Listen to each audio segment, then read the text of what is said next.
नमस्कार साथियों।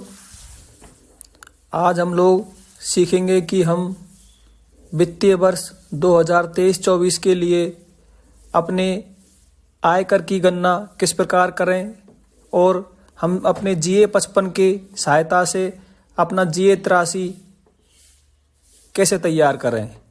यह GA 83 हमें अपने DDO के समक्ष पेश करना होता है, जिसके हिसाब से हमारा DDO जो हमारा टैक्स कैलकुलेट हो रहा है उसके हिसाब से हमारी सैलरी में से डिडक्ट करेगा।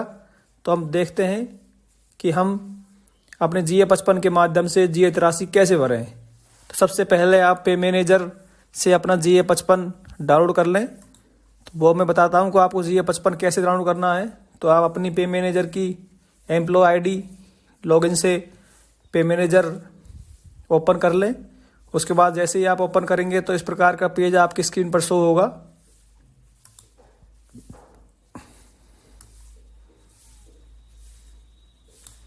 तो आप यहाँ पर एम्प्लॉय कॉर्नर में जाएं, उसके बाद एम्प्लॉय रिपोर्ट में जाएं। एम्प्लॉय रिपोर्ट के बाद है यहाँ पर GA 55 एम्प्लॉय डिटेल, तो आप इस पर क्लिक करें। उसके बाद यहाँ पर सेलेक्ट ईयर चूज करें।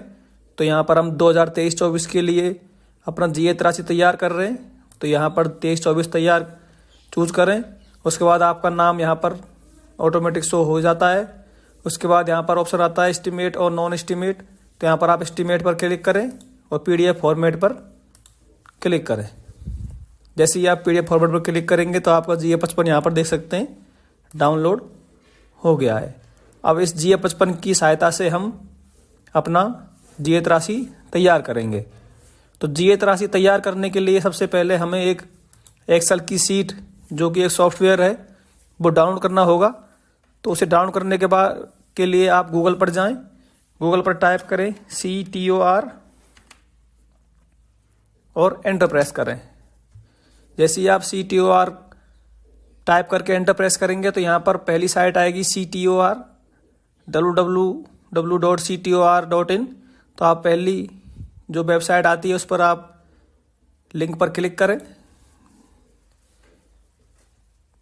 लिंक पर क्लिक करने के बाद आप देखेंगे कि यहाँ पर बहुत सारे ऑप्शन आ जाते हैं डैशबोर्ड पर। Our policy, mentor, class app. यह एक ऐप है जो राजस्थान के टीचरों द्वारा तैयार किया गया है। यहाँ पर आप बहुत सारे format, class app, office app, time table वगैरह कुछ भी यहाँ पर आप डाउनलोड कर सकते हैं। तो हमें अपना इनकम टैक्स का सॉफ्टवेयर डाउनलोड करना है, तो इसके लिए आप यहाँ पर ऑप्शन है देखिए ऑफिस ऐप्स, इस पर जाएं। ऑफिस ऐप में जाने के बाद यहाँ पर देख सकते हैं सेकंड नंबर यहाँ पर इनकम टैक्स है, इस पर क्लिक करें। जैसे आप इनकम टैक्स पर क्लिक करेंगे तो यहाँ पर एक ऑप्शन आ जाएगा इनकम टैक्स प्रोग्राम, इस पर आप क्लिक करें। जैसे ही आप इनकम टैक्स प्रोग्राम पर क्लिक करेंगे तो यहाँ पर एक PDF शीट है और एक एक्सेल शीट है। तो आप यहाँ पर जो एक्सेल शीट है उस पर जाएं और जो 3 डॉट हैं उस पर क्लिक करें। जैसे ही आप देख सकते हैं आप, तो ये डाउनलोड पर क्लिक करें। जैसे ही आप डाउनलोड पर क्लिक करेंगे जो इनकम टैक्स का सॉफ्टवेयर है वो यहाँ पर डाउनलोड हो जाएगा, आप देख सकते हैं। तो इस प्रकार से हमें अपना ये इनकम टैक्स का सॉफ्टवेयर है जो डाउनलोड करना है। अब हम देखते हैं कि हम इनकम टैक्स के सॉफ्टवेयर को कैसे स्टेप बाय स्टेप फिल करें। तो इसको यहाँ पर हम ओपन कर लेते हैं।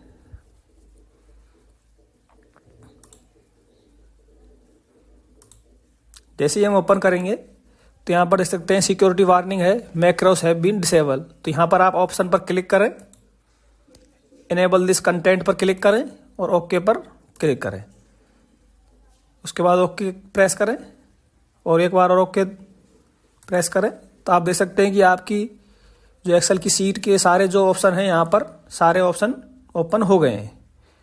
तो यहाँ पर जो पहला ऑप्शन है वेलकम, तो यहाँ पर बताया गया है कि हम इस सीट को किस प्रकार से यूज करना है। तो आप सबसे पहले इसमें जो प्रोफाइल का ऑप्शन है इस पर जाएं। आप और भी ऑप्शन को ना छेड़ें, आप प्रोफाइल पर ही जाएं सीधे, क्योंकि हमें अपना GA 83 प्रिपेयर करना है। तो आप यहाँ पर प्रोफाइल पर जाएं। ये जो सॉफ्टवेयर है ये श्री केशव दास गुप्ता द्वारा तैयार किया गया है, जिसकी सहायता से हम अपना जीएत राशि तैयार आसानी से कर सकते हैं। तो जैसे ही आप प्रोफाइल पर जाएंगे तो यहाँ पर नाम आएगा, तो यहाँ पर आप अपना नाम भर दें। तो हम यहाँ पर अपना GA55 देखते हैं, ये हमारा GA55 है। तो यहाँ पर जो कर्मचारी का नाम है वो हम नाम यहाँ पर फिल कर देते हैं। जैसे यहाँ पर हम नाम भर देते हैं लोकेश। उसके बाद यहाँ पर आप अपना पैन नंबर फिल कर दें, जो भी आपका पैन नंबर है। उसके बाद यहाँ पर आप जो अपना डेजिग्नेशन है वो यहाँ पर फिल कर दें। जैसे यहाँ पर डेजिग्नेशन टीचर है तो टीचर कर दिया यहाँ पर। उसके बाद जो आपका ऑफिस का नाम है वो यहाँ पर फिल कर दें। तो जैसे यहाँ पर GSS कठुमर है,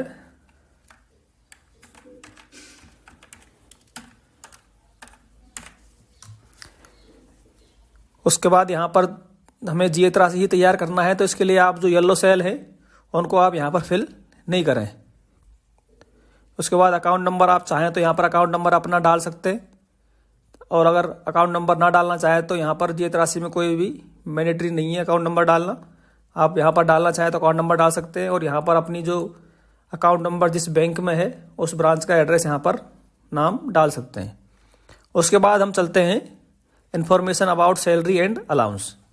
तो यहाँ पर आप सैलरी इन मार्च 2023, जो आपकी मार्च 2023 का जो मूल वेतन है यहाँ पर आप फिल कर दें। तो हम देखते हैं GA55 में क्या मूल वेतन आ रहा है। तो मार्च 2023 में कर्मचारी का मूल वेतन है 28,700। तो यहाँ पर हम 28,700 फिल कर देते हैं। उसके बाद यहाँ पर अगर कोई ACP वगैरह लगी है तो आप यहाँ पर उसको फिल कर दें, किस महीने में आपकी ACP लगी है और उस ACP के लिए क्या आपका मूल वेतन है। तो यहाँ पर कोई भी ACP नहीं लगी है इस कर्मचारी की, तो यहाँ पर हम कोई चेंज नहीं करेंगे। अगर आपकी कोई भी ACP लगी हो तो यहाँ पर आप मंथ सेलेक्ट करें, किस महीने में ACP बनी लगी है और क्या मूल वेतन चेंज हो गया है। उसके बाद आते हैं HRA पर। अगर आपका HRA आप अपनी सैलरी में ले रहे हैं तो यहाँ पर कुछ भी करेक्शन नहीं करना है, और अगर आप यहाँ पर HRA नहीं ले रहे हैं तो यहाँ पर आप नॉट एप्लीकेबल पर क्लिक कर दें। यदि आपका HRA 9% है तो आप यहाँ पर टिक करें, और अगर आप जयपुर, जोधपुर, अजमेर, बीकानेर या संभाग किसी भी महानगर में है और आपका HRA 18% है तो यहाँ पर आप 18% क्लिक करें। उसके बाद आपका CCA का भुगतान नहीं होता है तो यहाँ पर क्लिक करें, और अगर आपको CCA का भुगतान होता है, सिटी अलाउंस बोलते हैं जिसे आप, तो यहाँ पर आप नॉट एप्लीकेबल पर से क्लिक को हटा दें। तो इस केस में कोई CCA नहीं मिलता है इस कर्मचारी को, तो आपके हिसाब से आप जो भी आपको सुटेबल हो आप यहाँ पर कॉलम सेलेक्ट कर सकते हैं। उसके बाद सरेंडर ऑफ PL, किस माह में भुगतान लिया है। तो देखते हैं इस कर्मचारी द्वारा भुगतान कब लिया गया है सरेंडर का। यहाँ पर आप देख सकते हैं ये जो सैलरी DA ये आ रहे हैं, तो इसमें हम देख सकते हैं कि इसका सरेंडर बिल कब बना है।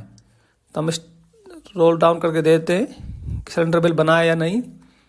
तो आप देख सकते हैं इस कर्मचारी द्वारा सरेंडर का बिल अभी नहीं उठाया गया है, तो हम इसे अभी ब्लैंक छोड़ देते हैं। अगर आप द्वारा सरेंडर का बिल ले लिया गया है तो उस महीने को यहाँ पर आप सेलेक्ट कर सकते हैं। यहाँ से आप सेलेक्ट करें मंथ 3, 4, 5, 6 जो भी आपके महीने में उठाया है, तो आप इसको नीचे डाउन करें तो 1, 2 भी आ जाएगा। तो इस केस में अभी सरेंडर नहीं लिया गया है तो आप यहाँ पर सेलेक्ट नहीं करें। बोनस टेकन, यहाँ पर बोनस का ऑप्शन है। यहाँ देखते हैं कि आपने बोनस लिया है। अगर आपकी 4800 या उससे कम ग्रेड पे है तो आपने बोनस लिया होगा, तो यहाँ पर यस करें। और अगर आपको बोनस नहीं मिला है तो आप यहाँ पर नो सेलेक्ट करते हो। देखते हैं इस कर्मचारी द्वारा बोनस लिया गया है नहीं।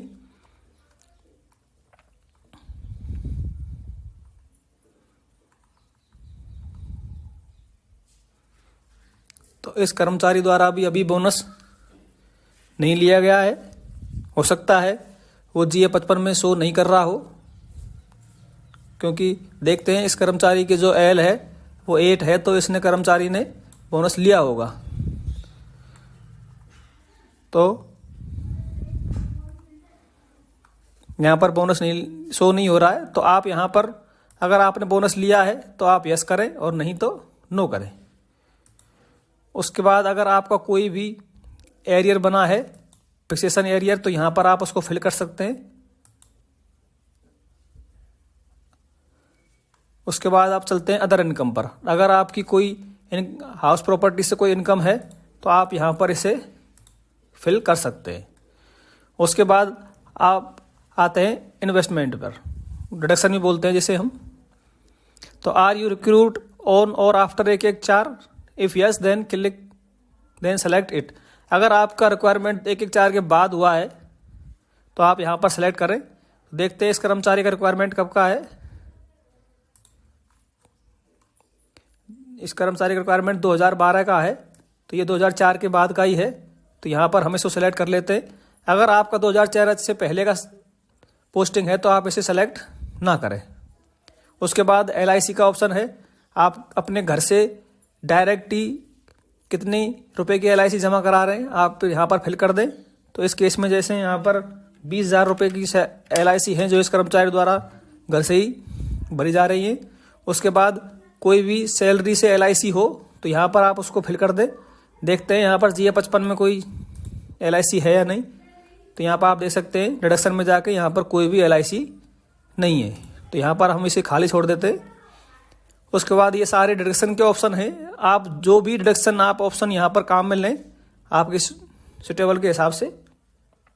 होम लोन कैपिटल, अगर आपने होम लोन ले रखा है तो यहाँ पर आप जो कैपिटल का अमाउंट है वो यहाँ पर एंटर करें, और जो आपने इंटरेस्ट जमा किया है 2023-24 में वो यहाँ पर एंटर करें।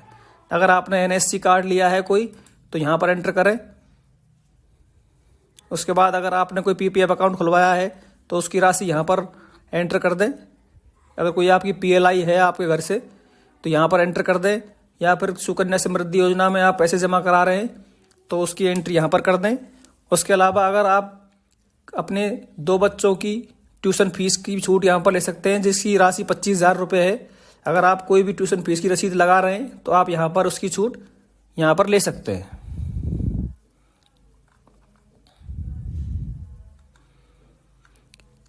ये सारे डिडक्शन के कॉलम हैं।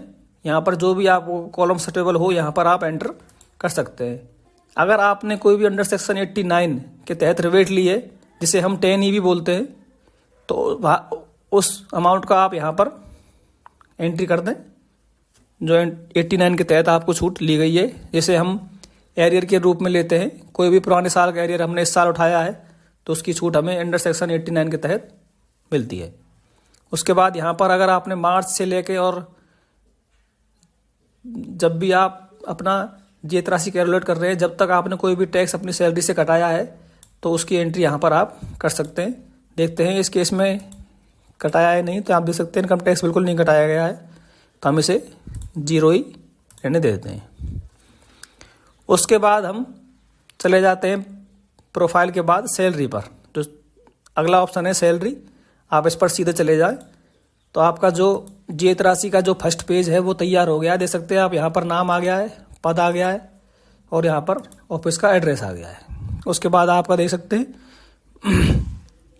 मूल वेतन DA HRA ऑटोमेटिक कैलकुलेट हो गया है मार्च 23 के मूल वेतन के हिसाब से, और आप देख सकते हैं जुलाई में भी इंक्रीमेंट ऑटोमेटिक लग गया है।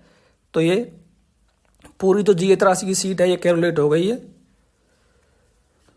यहाँ पर देख सकते हैं आप DA की राशि भी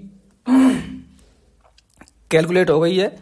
जो साल में 2 बार DA मिलता है उसकी राशि कैलकुलेट हो गई है ऑटोमेटिक, यहाँ पर देख सकते हैं आप। और जो GPF में भी ऑटोमेटिक चला गया है क्योंकि पूरी राशि GPF में गई है। तो आप यहाँ पर मिला भी सकते हैं GA 55 से DA की राशि को।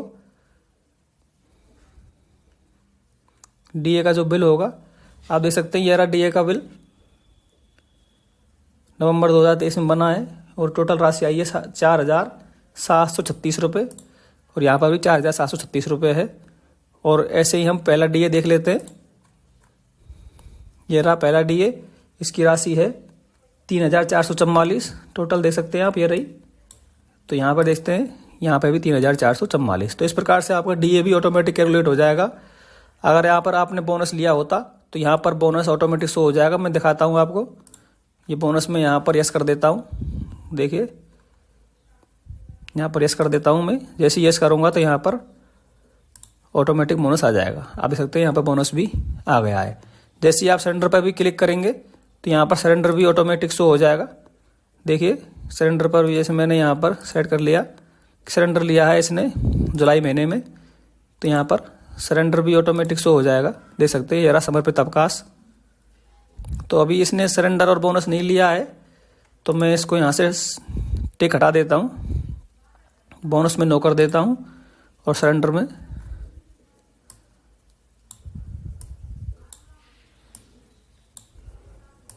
यहाँ पर इसको डिलीट कर सकते हैं आप डिलीट के ऑप्शन से, जो आपके कीबोर्ड में होता है। तो इस प्रकार से आप सैलरी के यहाँ के सारे ऑप्शन हैं जो ऑटोमेटिक फिल हो गए। अब देखते हैं यहाँ पर जीपीएफ 2004 में इस कर्मचारी द्वारा कितनी राशि कटाई गई है। तो यहाँ पर हम जीए 55 शो करते हैं तो यहाँ पर देख सकते हैं आप मार्च 2023 से 5-5 हज़ार रुपये यहाँ पर कर्मचारी द्वारा कटाए गए। तो हम इसे जीपीएफ में मैनुअली करेक्शन कर सकते हैं। तो यहाँ पर हम 5,000 एंटर कर देते हैं। इसमें मैनुअली आप करेक्शन कर सकते हो और इसको हम स्क्रॉल डाउन करके नीचे पूरा कर देते हैं। अब देखते हैं हम इसमें एसआई में कितने पैसे कटाए गए हैं कर्मचारी द्वारा। तो इसकी एसआईपी है, एसआईपी में 3,000 रुपये कटाए गए हैं। तो यहाँ पर हम 3,000 रुपये एंटर कर देते हैं और इसको भी हम स्क्रॉल डाउन कर देते हैं। उसके बाद जो आरजीएचएस है उसकी राशि हम देख लेते हैं। आरजीएचएस की 440 रुपये दे सकते हैं आप। तो ये भी यहाँ पर ऑटोमेटिक शो हो रही है स्लैब के हिसाब से। तो इस प्रकार से आप देख सकते हैं कि यहाँ पर सारे कॉलम ऑटोमेटिक फिल हो गए। आप यहाँ पर अपना जीएत राशि का जो फर्स्ट पेज है वो तैयार कर सकते हैं। उसके बाद हम इनकम टैक्स कैलकुलेशन वाला जो पेज है उस पर जाते हैं। तो ये देख सकते हैं आप आईटी कैलकुलेशन का जो पेज है इस पर क्लिक करते सीट पर।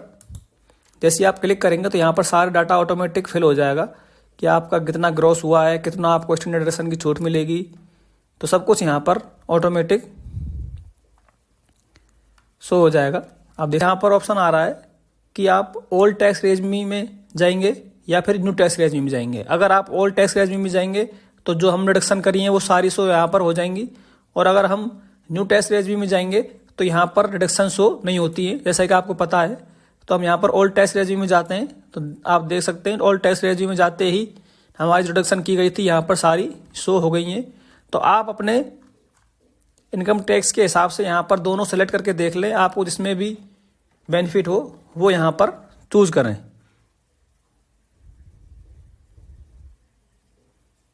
अगर आपको एचआरए की छूट लेनी है तो आप एचआरए की अमाउंट यहाँ पर मैनुअली एंटर कर दें, जो अंडर सेक्शन 10(13)(a) के तहत जाती है। तो आप यहाँ पर मैनुअली इसको एंटर कर दें। तो जैसे 15,000 ले लेते हैं हम इस पर, मैनुअली यहाँ पर एंटर कर दें अंडर सेक्शन 18(a) में 15,000। तो जैसे ही 15,000 एंटर करेंगे तो यहाँ पर ग्रॉस में से वो कम हो जाएगा अगर आपको एचआरए छूट लेनी है तो इस प्रकार से आप अपना जो इनकम टैक्स है वो आसानी से कैलकुलेट घर बैठे कर सकते हैं अपने जीए 55 के माध्यम से। और आपको अगर प्रिंट निकालना है तो आप यहाँ पर पहले प्रिंट ऑप्शन में जाएं। देखें आप यहाँ पर तैयार है आपका प्रिंट। इसी के बैक साइड में आप सैलरी का जो फर्स्ट पेज है उसका भी प्रिंट आसानी से ले सकते हैं, जिस पर आप अपने हस्ताक्षर करके और अपने टीडीओ के समक्ष पेश कर दें, जिससे आपके इनकम टैक्स की गणना की जा सके और सैलरी से टैक्स डिडक्ट किया जा सके। तो इस प्रकार आप आसानी से अपना घर बैठे जीएत राशि यहाँ पर तैयार कर सकते हैं। धन्यवाद।